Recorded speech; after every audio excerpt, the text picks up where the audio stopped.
Hey everybody, David here, and today I want to do a new list where I am going to point out actors that have been in the MCU and the DCEU. This is because of James Gunn's Suicide Squad movie that's coming out this week titled The Suicide Squad, and I'm really excited about it. I'm hearing a lot of great things. And obviously, if you see the trailers, there are a couple of familiar faces that have popped up in the MCU, including James Gunn himself, who directed the first two Guardians of the Galaxy movies. And right after he's completely done with this Suicide Squad movie this week, he is already getting back on track with doing Guardians of the Galaxy holiday special for Disney Plus, and then Guardians of the Galaxy Volume 3 right after. So it's going to be really exciting to see him return to the MCU, and it's going to be great to see some of these actors that have been in the MCU show up in this movie as well. But guess what? There are even other actors in the DCEU that have been in the MCU and vice versa. So let's get started on this list, starting with the very first person on this list. I have Lawrence Fishburne, who was in Man of Steel. He played Perry White in Man of Steel. He was also in Ant-Man and the Wasp, where he played Dr. Bill Foster. That's right. After him, we got Callan Mulvey, who was in Batman v Superman: Dawn of Justice, playing Antonelli. I'm not going to pronounce that last name, but he was also known as KG Beast, a very popular character from the comics who also appeared in Arrow. Not the same actor, of course, but this actor also appeared in Captain America: The Winter Soldier, playing one of the Hydra agents, Jack Rollins. He doesn't really have too much of a speaking part, but he does return with Frank Grillo, aka Crossbones, in Avengers Endgame.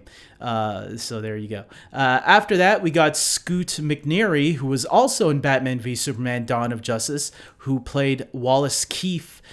He played Jackson Norris in the Marvel short film All Hail the King, which was the short film that revealed the true Mandarin, that the real Mandarin was somewhere out there, and he was the guy working for him to kill off Trevor Slattery, the fake Mandarin.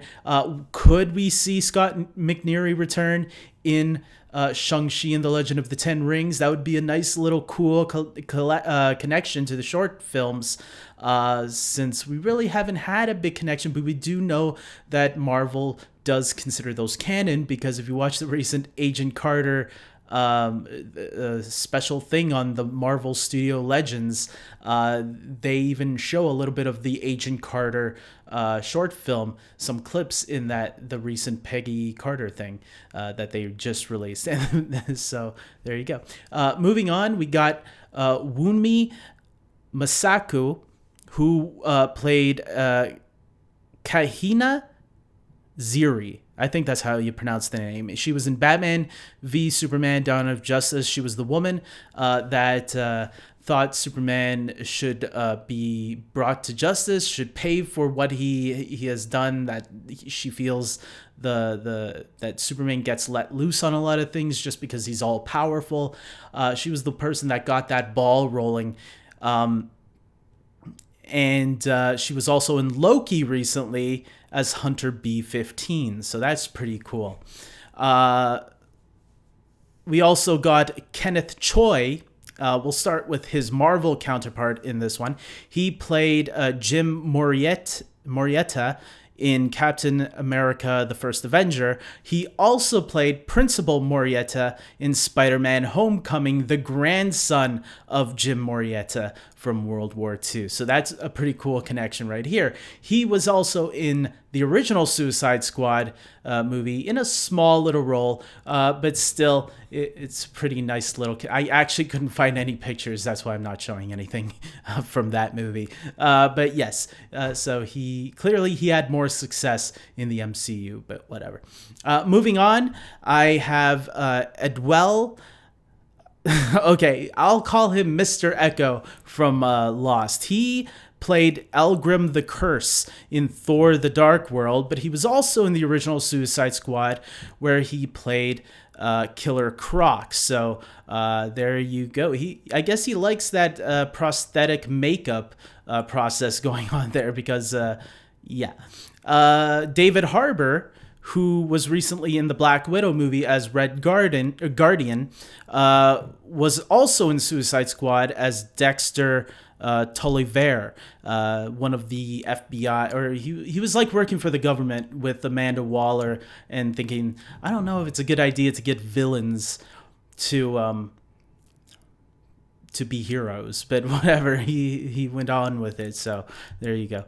J.K. Simmons, who used to be part of another Marvel, not part of the MCU, but now he is playing the same character, J. Jonah Jameson. He showed up briefly in Spider-Man Far From Home and is said to be returning one more time in the next Spider-Man movie. He is also playing Commissioner Gordon in the Justice League movie that came out in 2017, and he is in talks apparently to be returning to the role for HBO Max's Batgirl movie. So that's going to be really cool to see him back, this time more as the loving father Commissioner Gordon that we never really got to see in live action yet. So that's going to be pretty sweet, unless you count the 1966 Batman series. Finally, we got Randall Park, who was in Ant-Man and the Wasp and WandaVision as Agent Jimmy Woo, who was fantastic in WandaVision. I think I liked his character in Ant-Man and the Wasp, but he really elevated in WandaVision. He was also in Aquaman as Dr. Stephen Shin. So there you go. Damon Hansu was in Guardians of the Galaxy and Captain Marvel as Korath. He was also in 2 DC movies. In Aquaman, he did the voice of King Raikou, and in Shazam, he was the Wizard. That gave Billy Bastion his powers. Speaking of Shazam, Zachary Levi plays the title character of Shazam.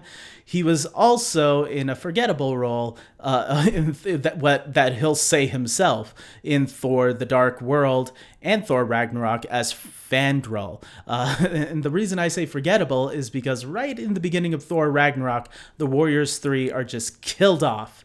And so he expressed a little disappointment about that. But it doesn't matter. He's at DC now and he's already filming the next Shazam movie. So clearly he's doing good for himself.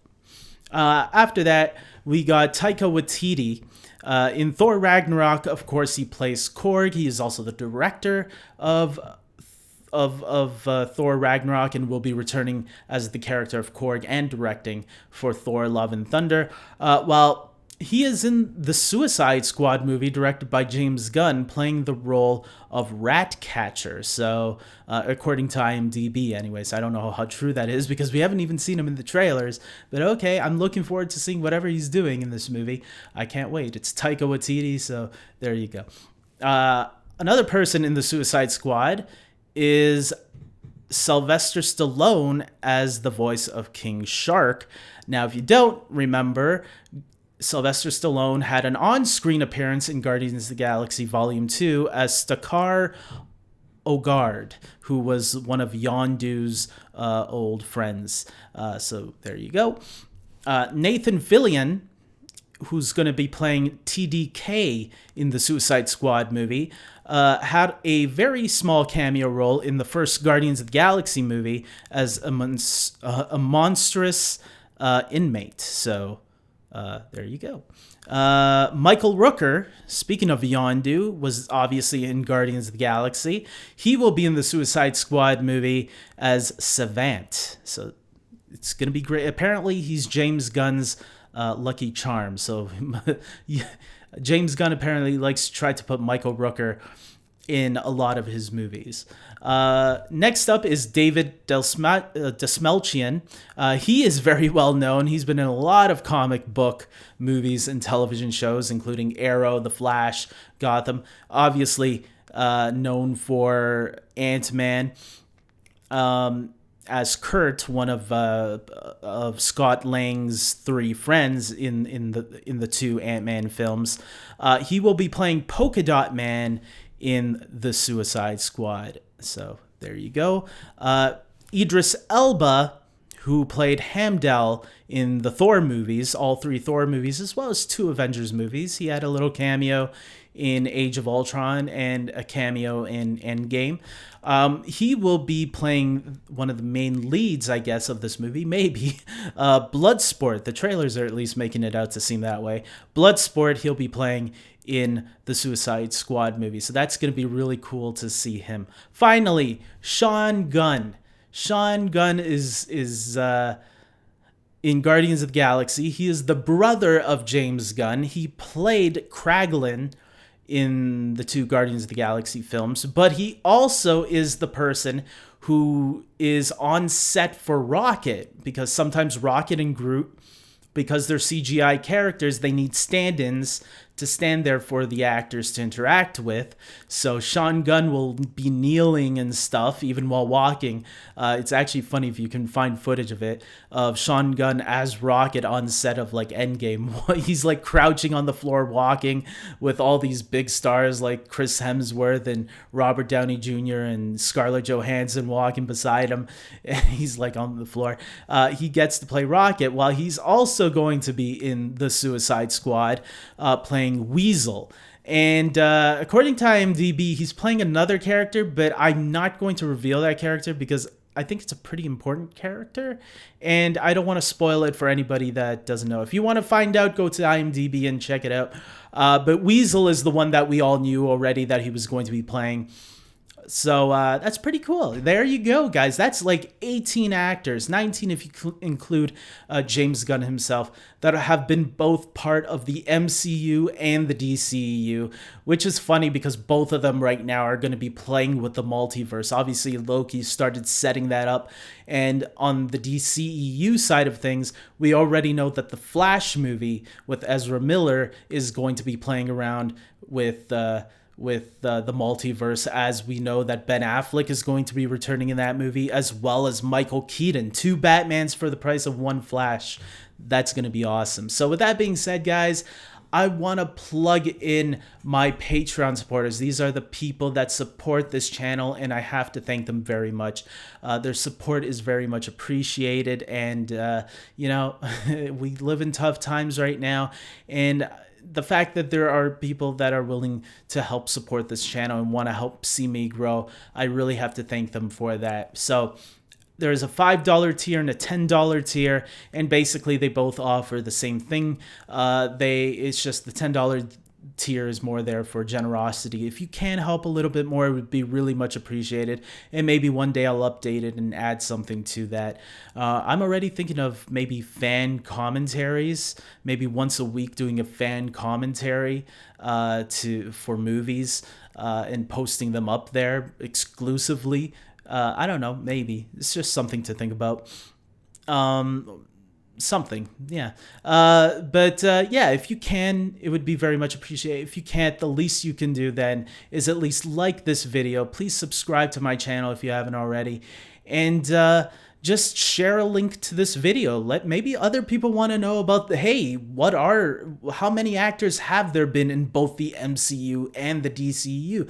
I mean, this is some crazy crossovers happening here that, who knows, you talk about the multiverse. Well, if there's 2 of every person in each franchise, then you can really play with the multiverse in some really creative ways, which, let's face it, a DCU and MCU crossover is never going to happen. I should never say never, but I guarantee you this one will never happen. But I would love to see it.